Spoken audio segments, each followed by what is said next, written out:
Merci, je suis Dr Olu Yao Adioda. Je suis conseiller d'orientation à l'Université de Lomé, plus précisément à la direction des affaires académiques et de la scolarité. Je suis également chef section information et orientation.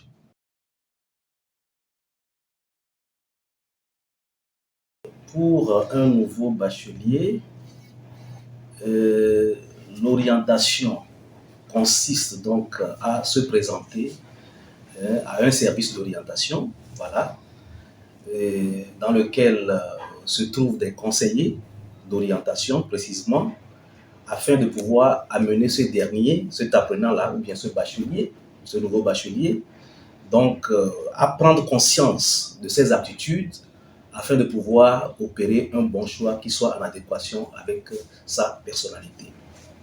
Ceci aussi pourra lui permettre de choisir des filières de formation et de développer ses caractéristiques en vue d'une insertion dans la vie professionnelle.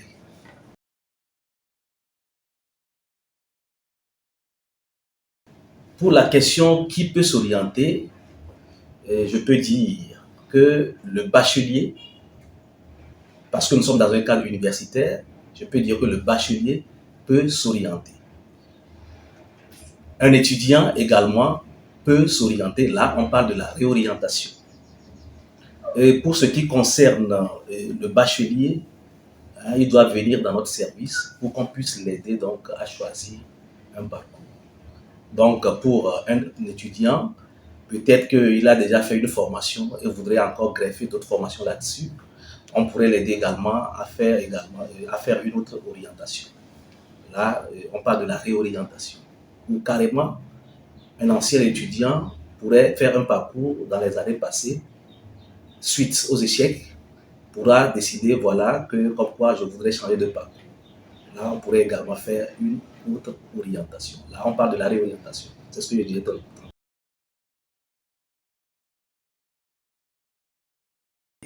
Pourquoi s'orienter? La question est simple et la réponse aussi est très simple. Premièrement, c'est pour la connaissance de soi. Quand vous vous dirigez vers un service d'orientation et vous rencontrez un conseiller d'orientation, bien sûr, vous allez, lors de votre discussion, pouvoir vous connaître. Parce qu'il y a des gens qui ont fréquenté, mais qui ne se connaissent pas véritablement. Se connaître, ça veut dire quoi? Ça veut dire connaître ses forces, ses faiblesses, ses aptitudes, et puis ses goûts, ses motivations, afin de pouvoir prendre une décision. Donc, c'est également une occasion de se découvrir le monde scolaire et le monde professionnel avec le conseiller d'orientation. Pourquoi s'orienter? L'orientation vous permet également de développer un pouvoir personnel qui vous donne cette capacité à pouvoir prendre une décision en matière de choix de parcours ou de filière à l'université, par exemple. Là, on parle de la maturité vocationnelle qui consiste à avoir une certaine capacité et un pouvoir décisionnel en matière de choix de parcours. Donc, pourquoi s'orienter également? C'est pour éviter les changements de parcours après avoir amorcé une course à l'université.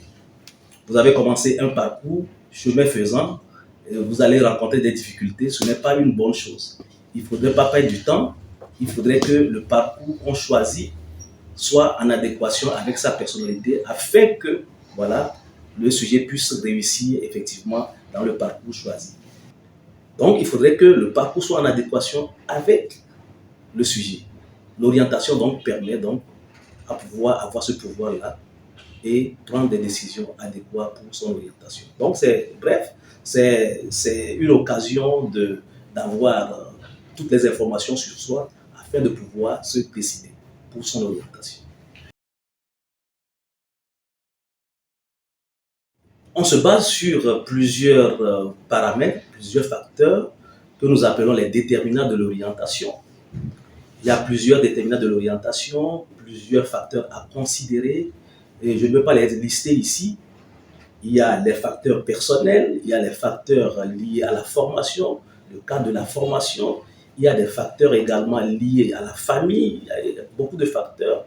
Là, tous ces facteurs-là concourent à ce que on puisse dégager un parcours qui pourra ressembler donc au bachelier qui a demandé une orientation. Il y a également les aptitudes en termes de notes, les notes, voilà, ça aussi c'est important. Il y a les matières dominantes dans chaque discipline qu'on pourrait aussi considérer. Et là, on dégage, avec la résultante de tous ces facteurs-là, on pourra finalement dégager un parcours pour que le bachelier ou bien l'étudiant soit à l'aise dans le parcours choisi. Donc, il y a plusieurs facteurs. Le premier conseil, c'est quoi? Il faudrait que ces bacheliers-là fassent un choix, un bon choix de parcours pour éviter les réorientations futures dues aux échecs ou bien aux insuffisants de travail. Et deuxièmement, il faudrait qu'ils évitent le suivisme. Ce n'est pas parce que j'ai eu à travailler avec un ami, quand nous étions au lycée, nous avons travaillé en groupe, nous avions obtenu le bac ensemble, que nous avons les mêmes aptitudes. Autrement dit, nous ne pourrons pas forcément faire le même parcours à l'université. Là, il faudrait que chacun essaie de se connaître ses aptitudes, ses forces, ses faiblesses, afin de pouvoir choisir une filière qui lui ressemble le mieux. Voilà le conseil que je peux leur donner à cette rentrée académique.